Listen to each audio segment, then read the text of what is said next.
Hello everyone! Today we're showcasing our new mid to late game marksman that delivers huge barrages of single target damage. OBSIDIA, the Sovereign of Dark's End. OBSIDIA is a hero that requires early game farming to reach her full potential and take over in the mid to late game. The more hits she lands on enemies, the higher her damage grows, all while weaving through the battle, cutting down her foes with ease. Sovereign of Dark's End, OBSIDIA.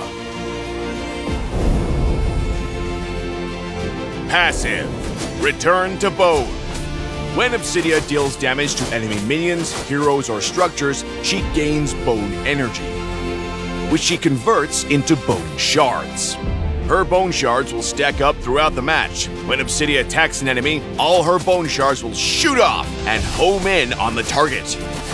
First skill, Abyssal Bone Needle. OBSIDIA fires a needle of bone, dealing damage to target's hit and triggering Return to Bone on the first enemy hero hit. Second skill, Phantom Shadow Meld. OBSIDIA plunges into the abyss and enters Shadow Meld form, greatly increasing her movement speed for a short duration. Ultimate, Hunt of Bone. OBSIDIA fires the Bones of Wrath in the target direction, dealing damage and briefly stunning the first enemy hero hit. Then pulls herself close to the target. The Bones of Wrath will latch onto the target and tether OBSIDIA to them. OBSIDIA will be locked to a certain distance from the tethered enemy, and the enemy will be unable to use dash or blink skills. When the enemy moves, OBSIDIA will move with them. During the laning phase, use OBSIDIA's first skill often on enemy minions and heroes to quickly stack her passive. When the enemy's HP drops low enough, use OBSIDIA's second skill and ultimate on them and finish them off with basic attacks. During teamfights, use OBSIDIA's basic attacks and first skill to poke the enemy, and her second skill to reposition herself. Look for opportunities to close in on a target with her ultimate and pick them off with your team. Finally, use her mobility and powerful basic attacks to clean up the remaining enemies. OBSIDIA excels at single target damage in the mid to late game and possesses solid mobility, so mastering the transition to the mid game is crucial to her success. At level 1, upgrade OBSIDIA's first skill, as it's the most effective way to stack her passive in the early game. Continue to prioritize upgrading her first skill, upgrading her second skill only when there's nothing else available. Hitting enemy heroes with OBSIDIA's first skill builds substantial passive energy, so try to land them as much as possible to rapidly stack her passive. OBSIDIA's first skill triggers the passive Bone Shard effect, so landing it on squishy heroes in the mid to late game will quickly poke away their HP. OBSIDIA's second skill provides an instant burst of movement speed, which can be used to dodge key enemy skills. OBSIDIA's ultimate disables enemy movement skills, making her highly effective against heroes that rely on them for easy solo kills. We recommend the Assassin emblem with Swift, Bargain Hunter, and Weakness Finder talents for OBSIDIA. OBSIDIA's main focus in the early to mid game is to stack her passive, and she is quite dependent on equipment, so Swift and Bargain Hunter are great pickups. As OBSIDIA's passive stacks up, her basic attacks will hit many times, allowing her to quickly reduce Weakness Finder's cooldown and greatly boost its effectiveness. The extra hits from OBSIDIA's passive Bone Shards are the core of her damage.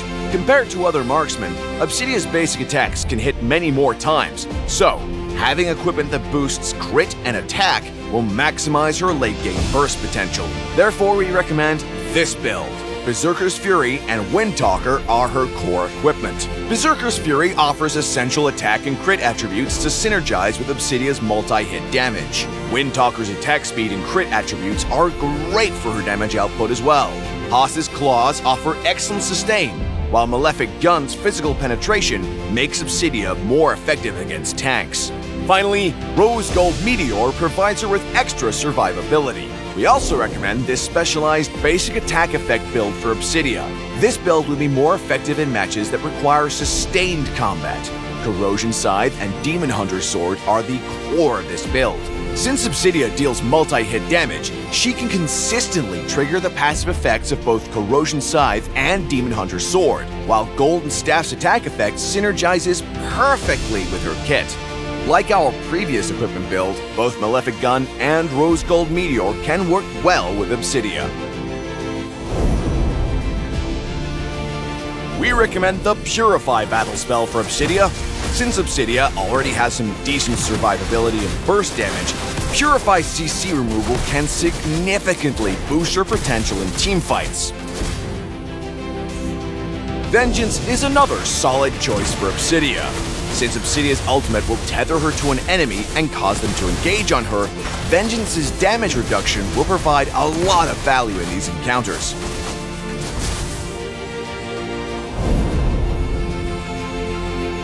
Obsidia's ultimate will disable dash and blink skills, making her excellent at countering heroes who rely on them, such as Hayabusa, Freya, and Lancelot.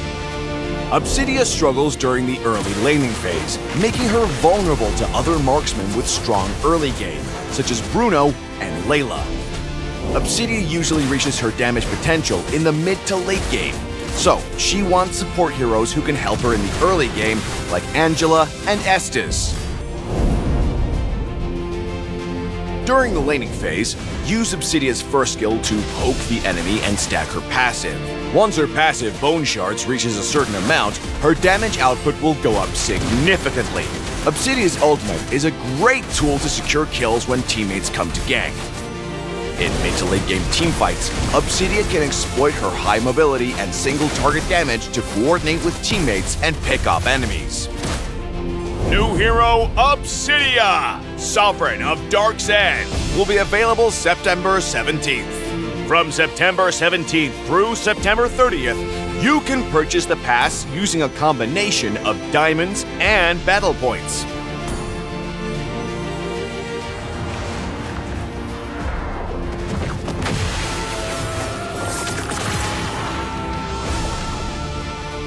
After unlocking the pass and reaching the required total logins, the diamonds spent will be fully refunded, so you can get Obsidia for as little as 0 diamonds.